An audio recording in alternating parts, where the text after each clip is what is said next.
everybody. So this is our first lecture, and we are in Chapter 1, Exploring Life.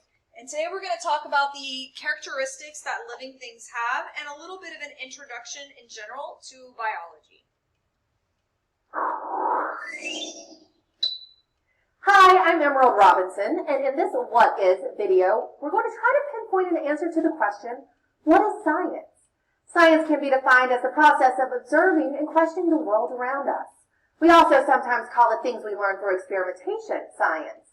In fact, the term science itself comes from a Latin word that means knowledge, and the names of many branches of science end with ology, which means study of in Greek. Scientists aim to gain new knowledge through a disciplined set of steps called the scientific method. The scientific method consists of asking a question, proposing a possible solution called a hypothesis, testing the hypothesis through a series of experiments, examining the results of the experiments to see if the hypothesis has been supported or refuted, and then proposing a new question or a new hypothesis. Scientists can specialize in one of hundreds of different fields, all which focus on different types of knowledge. For example, physical sciences like chemistry and physics examine the laws of nature.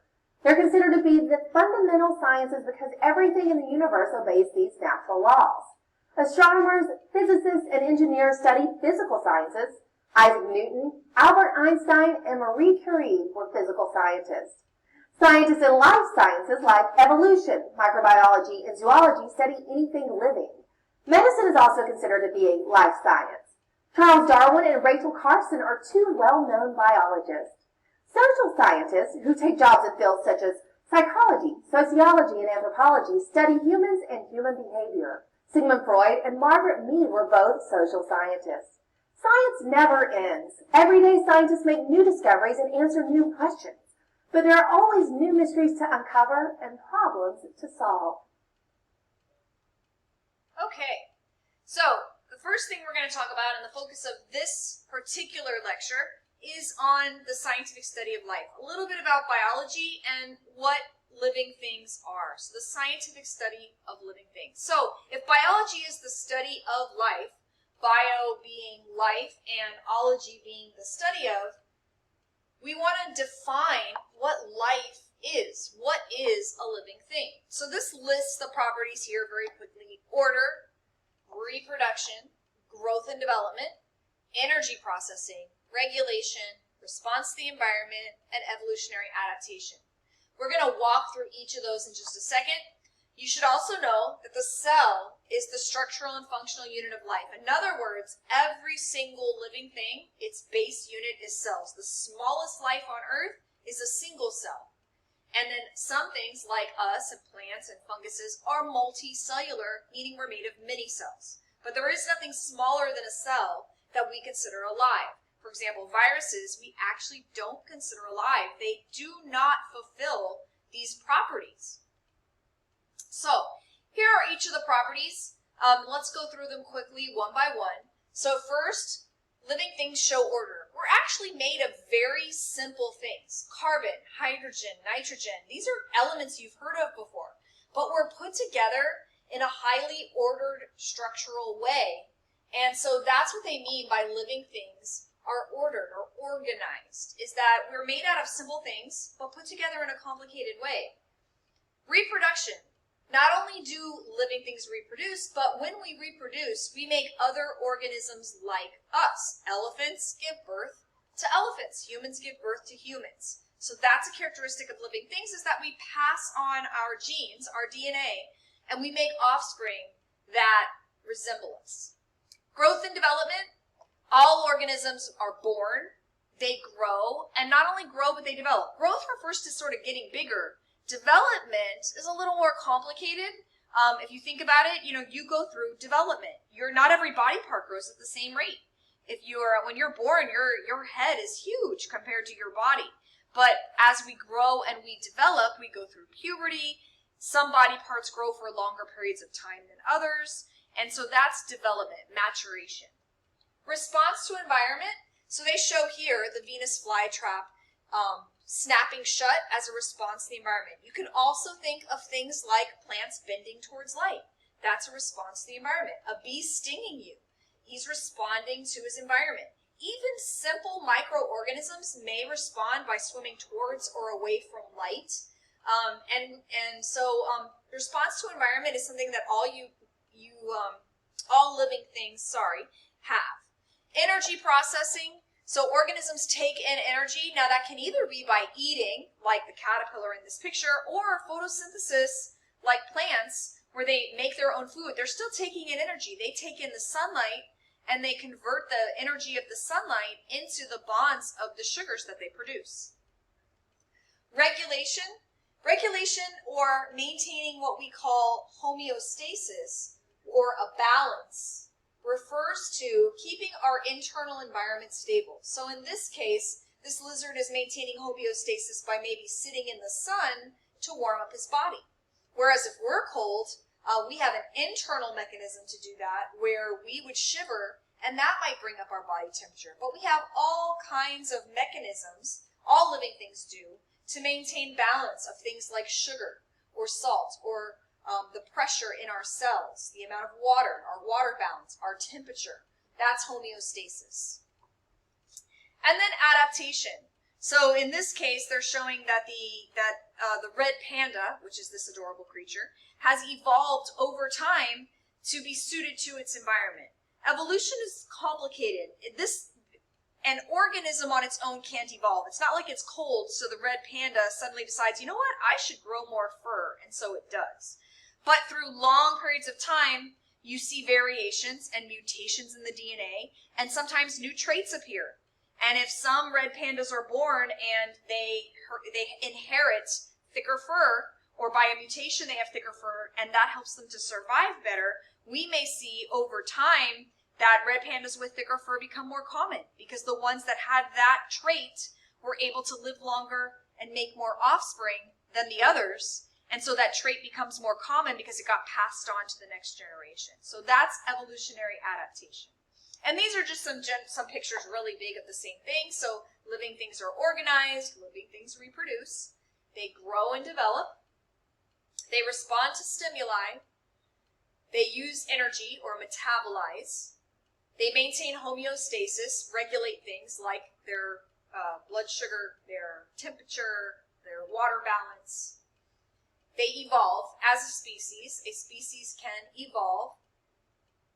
And I'm going to actually skip this little video. Let's see if I can get past this. There we go.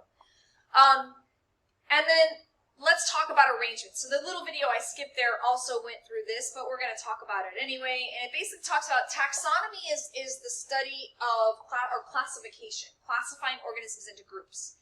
And we put all organisms into three main groups called domains. This is the largest level of organization. It is the most general level. There are only 3 domains, and everything belongs to one of them. So it's the most general, and it's the biggest level. There's only 3, and every living thing falls under one of those 3. So the first domain is called bacteria, and it consists of basically a kingdom called eubacteria.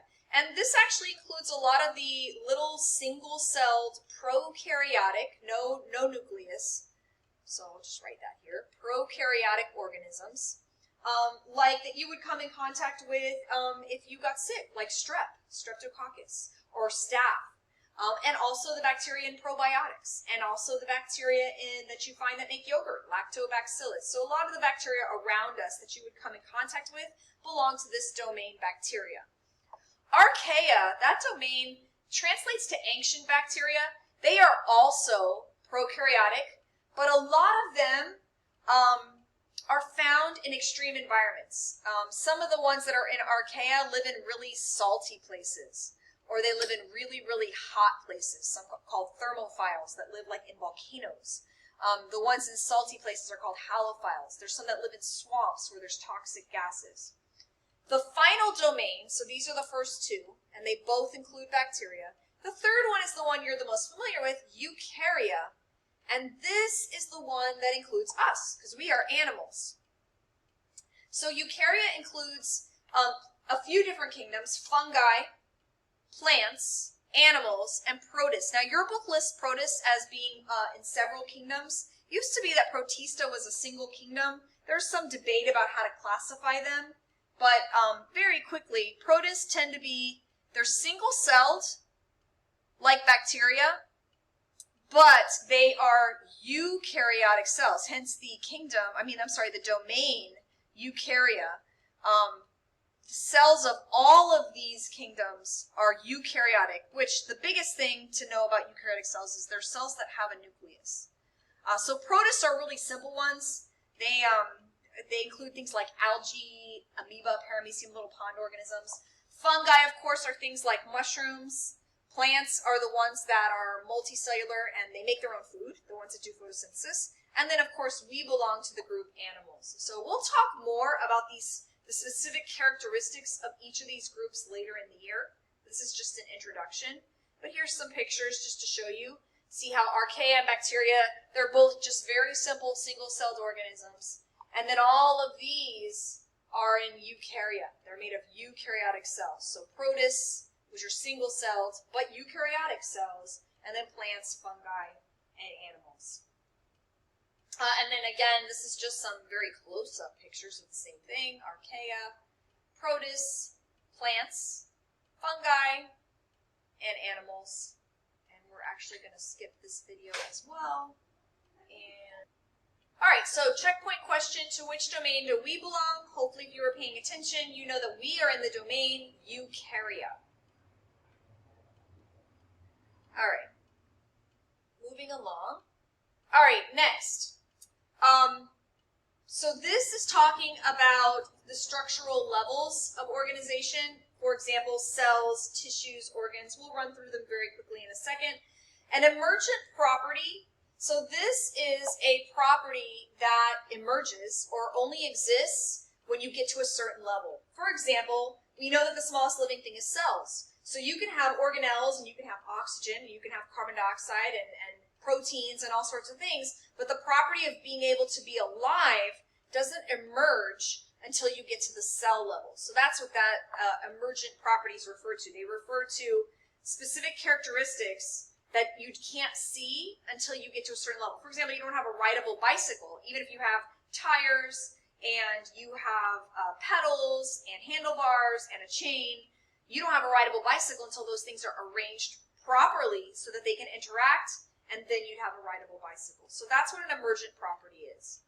So levels of organization, the biggest, most inclusive is the biosphere. That is all living space on the earth.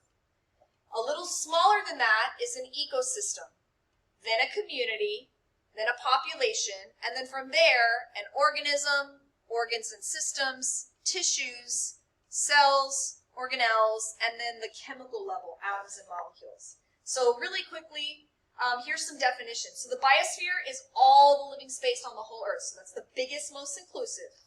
Next, an ecosystem. An ecosystem is all the living and non-living things in one area. So a pond ecosystem would be the plants, the animals, so the fish, the ducks, the birds, the trees, the grasses, the algae, and all the non-living things. So the water, the oxygen, the soil. A community is just the living. So now we're getting a little more specific. So the pond community would just be the living things, not the soil and all of that. Smaller than that, a population. So a population would be just one species. So the fish population would be part of the pond community, along with all the other living things. And then all those living things plus the non-living things, the dirt, the soil, the oxygen, etc., would be the ecosystem, and then all living space on the planet is the biosphere. All right, and then this is just showing breaking down from organisms. So organisms are made of organs, like the brain and the nervous system. Smaller than that are tissues, which are groups of cells working together. Smaller than a tissue is just a single cell. Then an organelle, which is a cell part. And then the chemical level, which is your atoms and your molecules. So the most specific, smallest level is going to be your atoms and molecules. The biggest level, all the way at the very top, is your biosphere. And then if you were going to put these in order, it says which one includes all the others? Well, if we look through, the biggest thing here is an organ, right? An organ would be made of tissue, which would be made of various cells, which would be made of molecules.